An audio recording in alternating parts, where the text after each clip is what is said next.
Halo, apa kabar kalian semua? Di video kali ini kita akan mereview ulang satu buah ponsel kelas menengah ke bawah dari Poco, yaitu Poco M5. Ya, ponsel ini tadinya worth it banget di harga 2 jutaan, tapi sekarang ini di tahun 2023 kayaknya udah banyak banget ya ponsel di harga 2 jutaan dengan berbagai spesifikasi yang tentunya udah bisa melebihi dari Poco M5. Tapi kayaknya gak ada salahnya kalau kita review ulang, karena tentu ponsel ini masih banyak peminatnya untuk sekarang ini. Jadi seperti apa performanya? Yuk langsung aja kita simak sama-sama videonya. Yang pertama kita bahas terlebih dahulu dari segi harga Poco M5 ini. Dari acara peluncuran pertamanya, Poco M5 ini dibanderol dengan harga kisaran 2,4 jutaan ya untuk varian 128GB, dan sekarang ini udah mengalami penurunan harga di kisaran 2,2 jutaan rupiah. Dan buat kalian yang pengen beli ponsel secondnya, ini ponsel sekarang udah murah banget karena bisa kalian dapetin di harga kurang lebihnya ya antara 1.800.000-an rupiah. Dan tentunya tergantung dari kelengkapan dan juga kondisi dari ponsel Poco M5 ini. Jadi untuk turun harganya itu lumayan banget ya, ada di kisaran 500.000-an rupiah. Selanjutnya dari segi desain, ini ponsel emang masih terasa mewah banget di harga 2 jutaan rupiah. Apalagi untuk ponsel entry level bagian back cover atau backdoornya, ini ponsel kerasa mewah banget meskipun pakai backdoor berbahan plastik, tapi kesan pegangannya itu masih terasa mewah banget karena punya finishing yang kelihatan berbeda.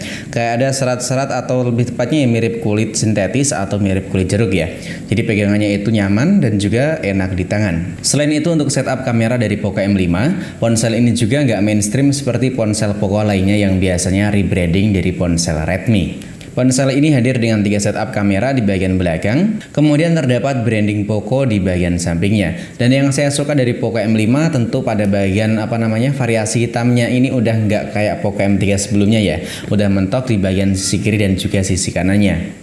Selanjutnya untuk tampilan depan, ini ponsel udah punya tampilan yang enak banget dipandang. Meskipun untuk tampilan layar depannya masih pakai tampilan layar Infinity V Display, tapi untuk bezel bagian kiri, atas maupun bagian bawahnya udah tergolong cukup tipis. Ya meskipun untuk sekarang ini, lagi-lagi ponsel di tahun 2023 udah mulai lebih kelihatan mewah lagi. Tapi untuk kualitas layar dari Poco M5 tentu masih bisa banget buat kita andelin. Dengan layarnya yang punya panel IPS LCD, punya refresh rate tinggi hingga 90Hz, dan di sini cuma tersedia 2 opsi, yaitu 60Hz dan lompat di 90Hz. Jadi gak ada opsi refresh rate otomatis atau adaptif dari Poco M5 ini. Selain itu, kalau kita pakai buat nonton video, ini ponsel udah bisa menghasilkan kualitas warna dan juga gambar yang kelihatan mulus dan juga cukup tajam dengan kerapatan yang tergolong tinggi di 401 pixel, ditambah lagi dengan adanya Corning Gorilla Glass 3 sebagai proteksi dari layar Poco M5 ini. Cuman kalau kita pakai Poco M5 ini di luar ruangan, lebih tepatnya di bawah sinar terik matahari, untuk kualitas gambar atau layar yang dihasilkan itu kurang terasa jelas, lebih tepatnya ya kurang jelas aja gitulah.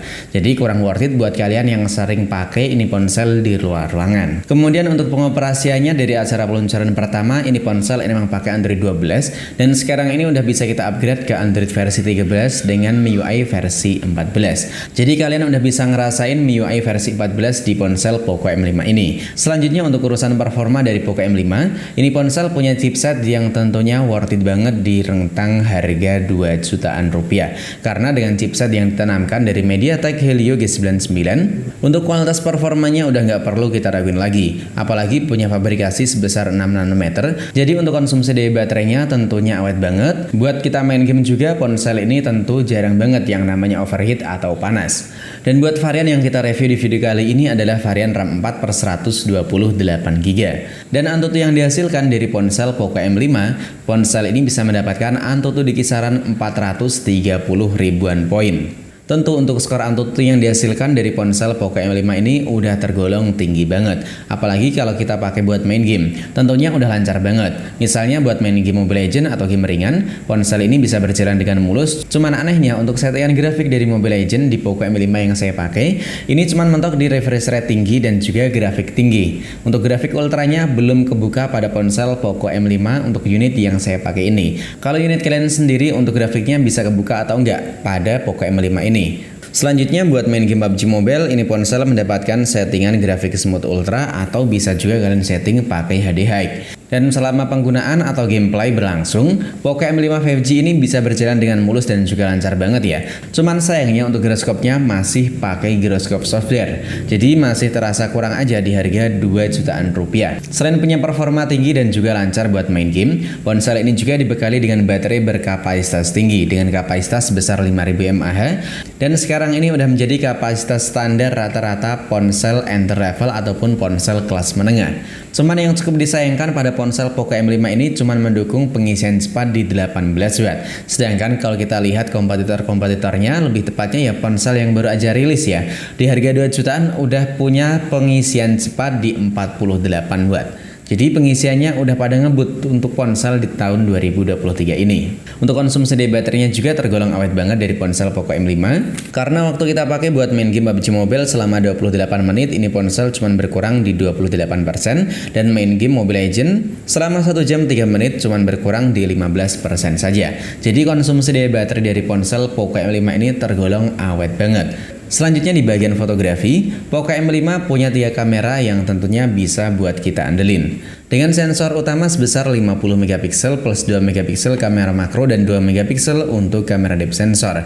Sedangkan selfie kameranya ada di 5 megapiksel. Dan buat perekaman videonya ini ponsel cuma mentok di 1080 30 fps, baik itu untuk kamera depan maupun kamera belakangnya. Dan berikut ini adalah hasil foto dan juga perekaman video dari ponsel Poco M5.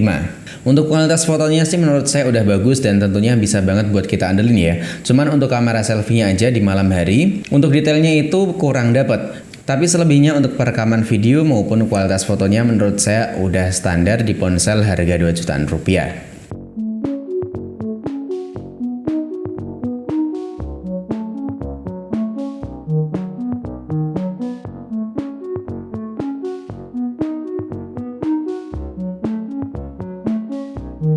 Resolusi 720.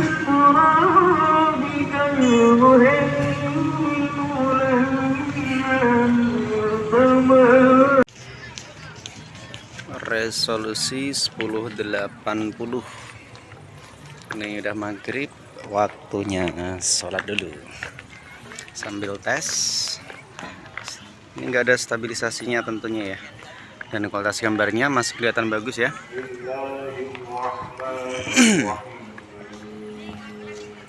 Lihat fokusnya masih bagus. Resolusi 1080.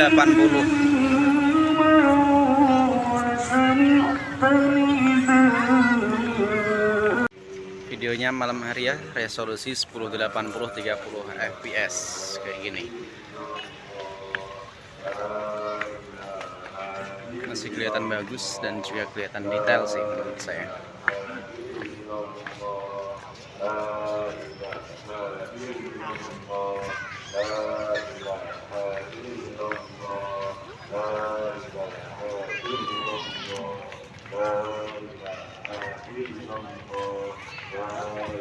Jadi kesimpulan buat kalian yang pengen beli Poco M5, sekarang ini di tahun 2023 di harga 2,3 jutaan atau 2,5 jutaan, sekarang udah banyak tuh yang nawarin RAM sebesar 8GB dengan internal 128GB. Dan banyak juga yang punya fitur pengisian super cepat di atas 18 Watt. Tapi untuk Poco M5 ini tentunya masih bisa banget buat kita andelin, karena untuk user experience apalagi untuk MIUI-nya itu bisa tergolong udah makin nyaman. Selain untuk iklannya yang udah mulai menghilang, pada MIUI kalian bisa mendapatkan berbagai font, tema, wallpaper, ataupun ringtone secara gratis. Dan buat kalian yang udah pakai ini ponsel, coba tulis aja untuk pengalaman dari kekurangan dan juga kelebihan selama kalian pakai ponsel Poco M5 ini. Jangan lupa tinggalkan pendapatnya di kolom komentar. Sampai di sini dulu video dari saya, sampai jumpa lagi di video selanjutnya.